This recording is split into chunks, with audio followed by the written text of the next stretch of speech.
welcome back to the channel. In today's video, we're going to be going ahead and resurfacing and pretty much redoing, revamping, whatever you want to call it. We're going to redo this whole table. This is our living room table. And so my idea for this, what we kind of want to do is we want to get this down to where it's a lighter color, almost a natural wood color. And then the bottom, we're gonna go ahead and we're gonna paint it white so it stands out, gives it that nice contrast.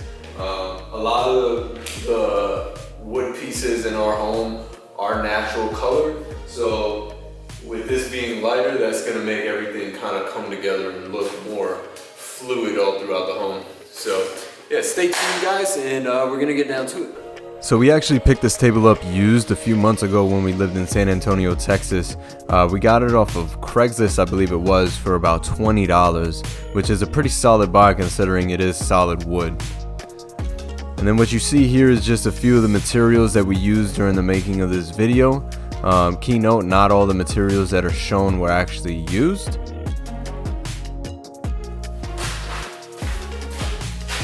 So one tool that I love to use when I'm doing flat surfaces like this, as far as for sanding, you can get yourself a square sander, a belt sander, or anything like that, a radial sander, and that's going to help alleviate a lot of the stress and the time wasted of doing this by hand. It's also going to give you a more consistent finish.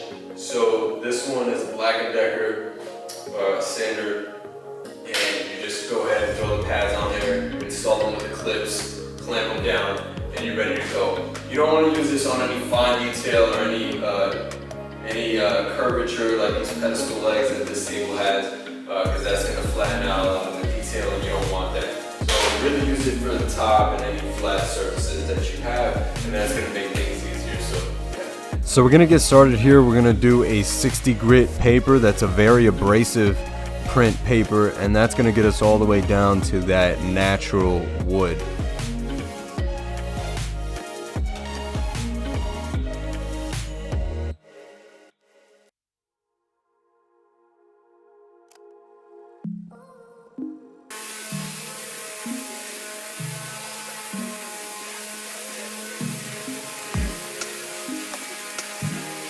As you can see while I'm doing this, I'm actually going with the grain. I'm not going across the grain, and that's to prevent any imperfections or swirls or oddities that we don't want while we're doing any type of sanding.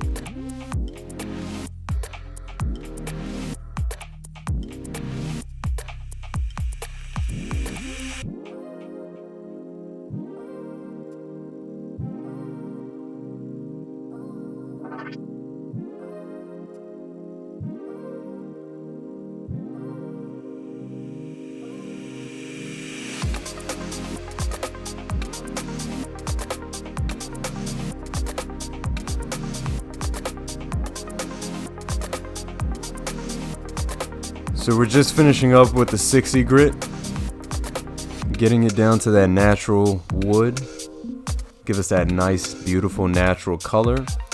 And then once we clean this up, we're gonna actually hit it with 100 grit, kind of start to smooth it out, and then work our way up 150 and then 220 finally to give us that silky smooth flat finish on top.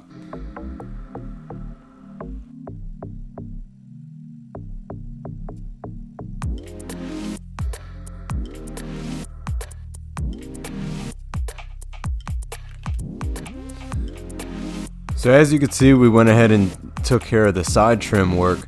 We did that by using 100 grit sandpaper, give it that distressed farmhouse look, and now we're just cleaning it up using our microfiber towel to get rid of any dust and debris that may still be on the table prior to us painting or doing any type of staining or conditioning to the wood.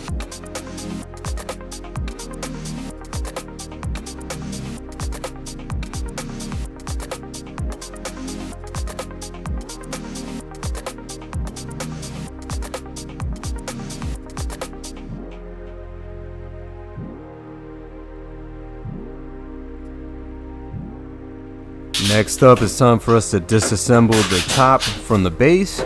That way we can paint them both separately. And then we're going to mask off the top from that detail work that's attached to the surface of the table, and then we're gonna get to painting that.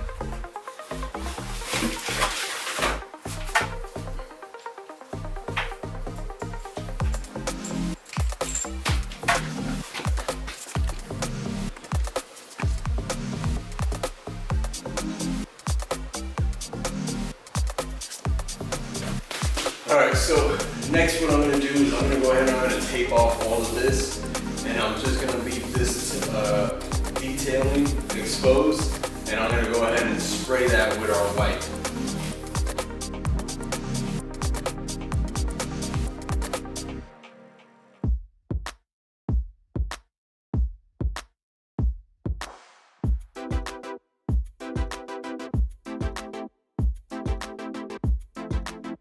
Just like that, it's go time. So just a little keynote, make sure you dilute your mix with some type of paint thinner before you get started, because you don't want to gunk up your gun, you don't want paint splatter, you want that nice, consistent, clean look that you're going for.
Alright guys, so now we have our preconditioning liquid. We're going to go ahead and apply a liberal amount with the grain, not across the grain. Anything at this point on, you're going to pretty much see any mistakes that you make. So, if you apply way too much and you forget to wipe it off, you're going to see it, and you may possibly have to sand that layer down. So to prevent that, wipe any excess after you apply it.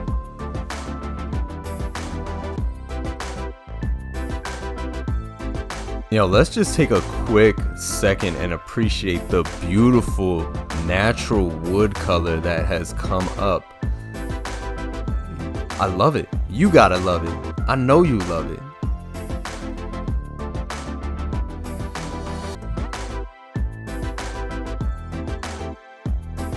That's right guys, unfortunately the camera did die while I was painting the base, but it's the same exact process as before.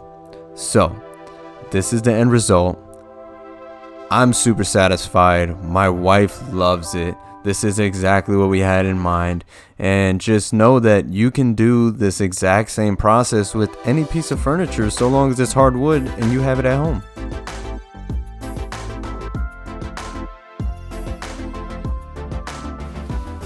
Alright guys, so that's going to be it for today's video. I appreciate you for tuning in as always. Go ahead and hit that thumbs up button. It really helps the channel out. Also, if you haven't already, go ahead and hit that subscribe button.